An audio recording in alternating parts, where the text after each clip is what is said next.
खबर देख रहे हैं आप, आपके साथ मैं हूं ललित प्रजापति। तमाम खबरों को देखेंगे विस्तार से और चुनाव से जुड़े अपडेट पर भी नजर बनी रहेगी। लेकिन शुरुआत करेंगे भोपाल से मिल रही बड़ी खबर के साथ। भोपाल से बड़ी खबर यह है कि बिजली कर्मचारियों की हड़ताल जारी रहेगी। बिजली कर्मचारियों की केंद्रीय कार्यकारिणी ने यह निर्णय लिया है। एक और खास बात कि एस्मा लगने के बाद भी हड़ताल जारी रखी जाएगी। तो बिजली कर्मचारियों की हड़ताल कहीं ना कहीं सीधा असर डालेगी लोगों पर। सरकार ने एस्मा लगाने का फैसला लिया है, सख्ती बरती जा रही है, चुनावी मोड है। इन सब के बीच अब बिजली कर्मचारियों ने अपना फैसला न बदलने का फैसला लिया है।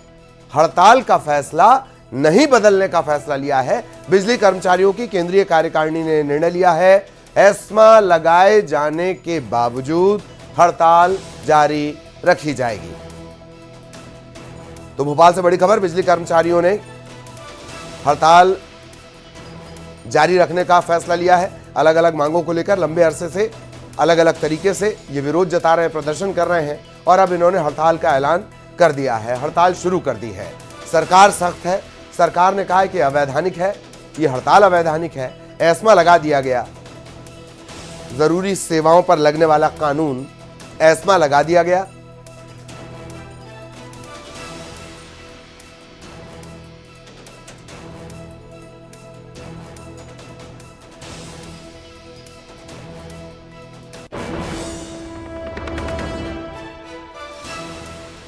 तो बिजली कर्मचारियों की हड़ताल जारी रहेगी, यह फैसला लिया गया है। हालांकि सरकार ने सख्ती दिखाते हुए एस्मा लागू किया, पर अब बिजली कर्मचारियों की केंद्रीय कार्यकारिणी ने फैसला लिया है कि हड़ताल जारी रहेगी। सहयोगी अनुराग इस वक्त हमारे साथ जुड़े हुए हैं, अनुराग के पास आपको लिए चलेंगे।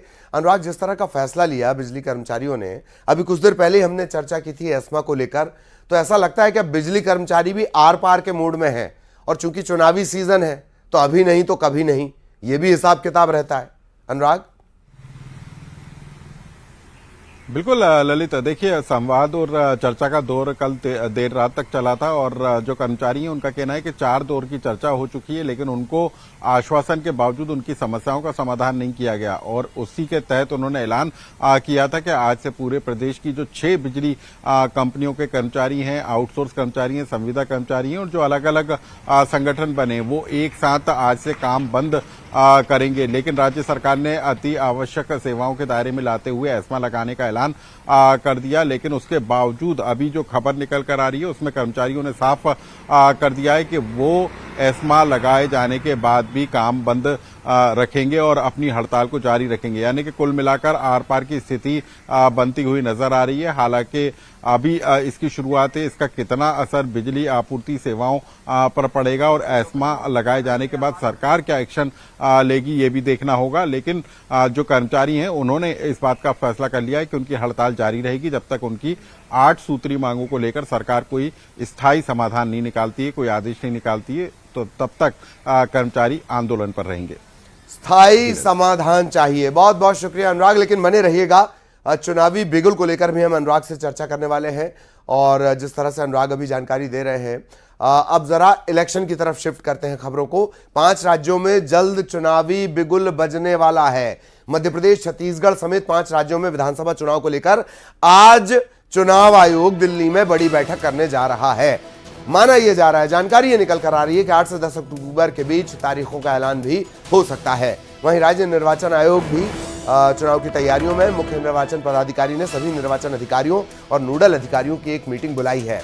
बताया जा रहा है कि इसी हफ्ते आचार संहिता लगाई जा सकती है। तारीखों के ऐलान के साथ ही आचार संहिता तत्काल प्रभाव से प्रभावी हो जाती है।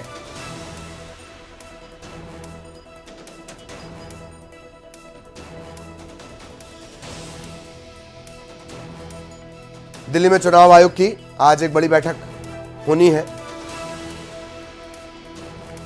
और दोनों ही जगहों पर हमारी नजर लगातार बनी हुई है। दिल्ली से सहयोगी सुशील इस वक्त हमारे साथ जुड़े हुए हैं, भोपाल से सहयोगी अनुराग इस वक्त हमारे साथ जुड़े हुए हैं। पर पहले सुशील, मैं आपके पास आना चाहूंगा। आज चुनाव आयोग की बैठक, क्या कुछ अंदर खाने से निकल कर आ रहा है 5 राज्यों में चुनाव को लेकर? जी जी देखिए, बिल्कुल साफ तौर से एक बड़ी तैयारी की और चुनाव आयोग बढ़ने को लेकर एक जो प्रिपेयरनेस जो मीटिंग है उसको लेकर एक बड़ी बैठक करने वाला है। आज 5 राज्यों के जो ऑब्जर्वर फिलहाल चुनाव आयोग के द्वारा नियुक्त किए गए थे उनको लेकर एक बड़ी बैठक करेगा। हालांकि चुनाव आयोग की तरफ से जो फाइनल अब तैयारियां हैं उसकी एक जानकारी आज तमाम 5 राज्यों के ऑब्जर्वर के द्वारा दी जाएगी, जिसमें हर राज्य के जिलाधिकारी, डीजीपी उस मीटिंग का हिस्सा होंगे। साफ तौर से जो राज्य चुनाव आयोग है उनकी तरफ से कल ही नोटिफिकेशन जारी कर दिया गया था और ये कहा गया था कि ये एक बड़ी मीटिंग है जिसको फिलहाल सभी जिला के जो जिलाधिकारी हैं, एसपी हैं, वो इस बैठक में शामिल होंगे। चूंकि ये माना जा रहा है कि केंद्रीय चुनाव आयोग की तरफ से ये एक फाइनल और कहीं ना कहीं एक बड़ी बैठक होगी जिसमें तमाम राज्यों की तैयारियों में सुरक्षा के फ्रीवीज को लेकर और साथ ही साथ बूथ को लेकर क्या कुछ तैयारियां हैं उसकी जानकारी साझा की जाएगी और साथ ही साथ ये भी तय किया जाएगा कि कितने राज्यों में कितनी तैयारी लगभग पूरी हो चुकी है।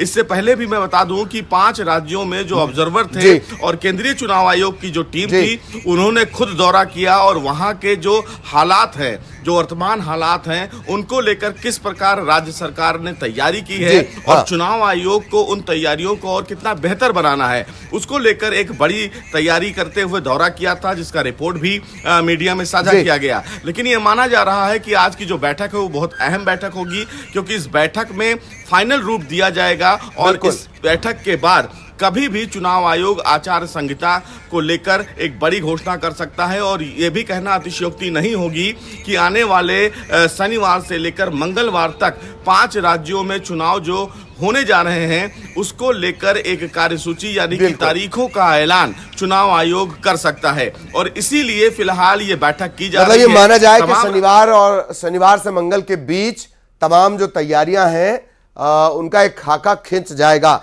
अनुराग लगातार हमारे साथ बने हुए हैं। अनुराग, अलग अलग राज्यों में टीमें गई थीं और उन टीमों ने अपना इनपुट दे दिया होगा। आयोग ऐसा लगता है कि अब पूरी तरह से तैयार है। इन सब के बीच आज भोपाल में भी बैठक होगी और वीडियो कॉन्फ्रेंसिंग के जरिए तमाम लोग दिल्ली से भी जुड़ेंगे। अनुराग, बिल्कुल ललित, देखिए 3 दिन के दौरे पर केंद्रीय चुनाव आयोग मध्य प्रदेश के दौरे पर आया था और यहां पर अफसरों के साथ बैठक कर चुनाव की तैयारियों का फीडबैक लिया गया था और उस पर चुनाव आयोग ने संतोष भी जताया था। लेकिन आज दोपहर 12:30 बजे उप जिला निर्वाचन अधिकारियों की बैठक बुलाई गई है, मीडिया के जो नोडल अधिकारी हैं उनकी बैठक बुलाई गई है और उसमें भी दिशा निर्देश जारी किए जाएंगे कि किस तरीके से चुनाव को लेकर अब पूरी तरीके से मुस्तैद रहना है। तो कुल मिलाकर दिल्ली से लेकर भोपाल तक बैठकों का दौर जारी रहने वाला है और उम्मीद इसी बात को लेकर है कि 1 से 2 दिन के अंदर चुनाव आयोग चुनाव की तारीखों का ऐलान कर सकता है। चलिए बहुत बहुत शुक्रिया आप दोनों का, सुशील आपका, अनुराग आपका, तमाम अपडेट्स के लिए। और अगली खबर का रुख करेंगे। ग्वालियर में बंदरों का आतंक। सिकरौदा गांव में बंदर बवाल काटे हुए हैं। बंदर ने 2 बच्चों पर हमला कर दिया। 6 साल के बच्चे की मौत हो गई, दूसरा बच्चा गंभीर रूप से घायल है। वन विभाग की टीम गांव पहुंची है, बंदर की तलाश की जा रही है। तो बंदरों का आतंक ग्वालियर में, सिकरौदा गांव का ये पूरा मामला है। 2 बच्चों पर बंदर ने हमला कर दिया। 6 साल के एक बच्चे की जान चली गई, दूसरा बच्चा गंभीर रूप से घायल है।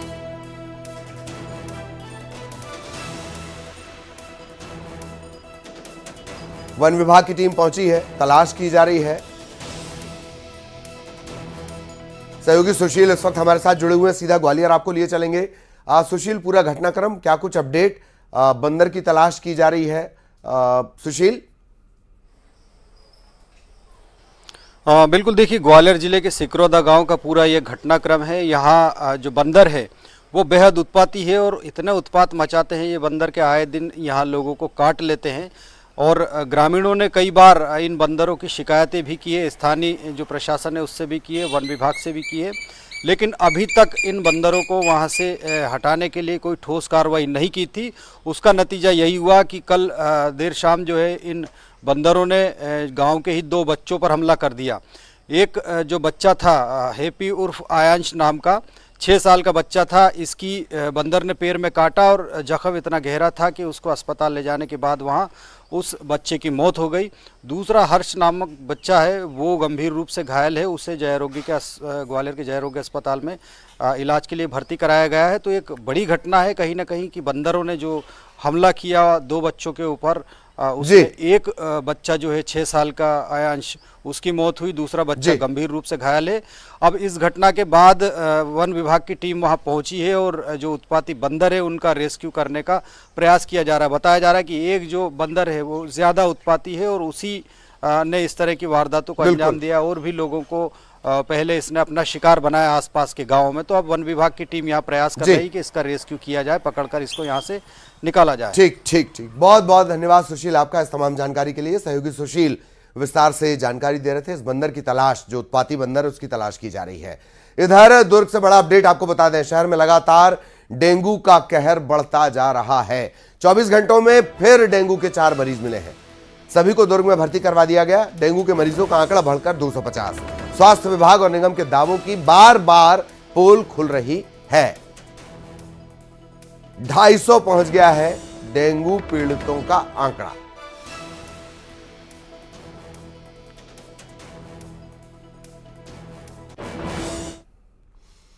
और अब बिलासपुर से बड़ी खबर, छत्तीसगढ़ में फिर 19 ट्रेन कैंसिल। 19 ट्रेनें अनिश्चितकाल के लिए कैंसिल हो गई हैं।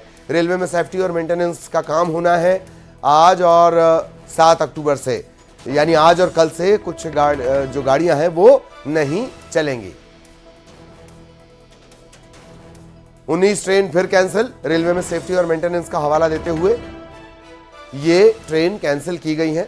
अभी ये भी तय नहीं है कि कब तक ये नहीं चलेंगी, लेकिन कुछ ट्रेन आज बंद हो जाएंगी, कुछ ट्रेन कल से चलना बंद हो जाएंगी। इस तरह से 19 ट्रेन बंद होंगी।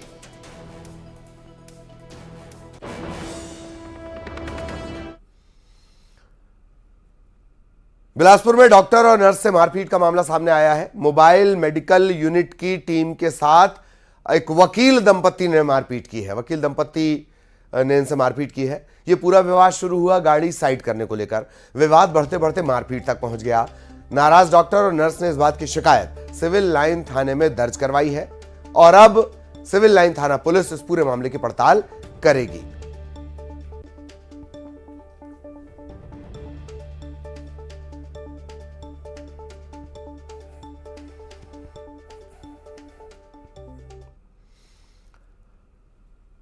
और इसी के साथ इस बुलेटिन में इतना ही, लेकिन न्यूज 18 के खास कार्यक्रम चुनावी चुस्की में मतदाताओं ने बेबाक तरीके से अपनी बात रखी।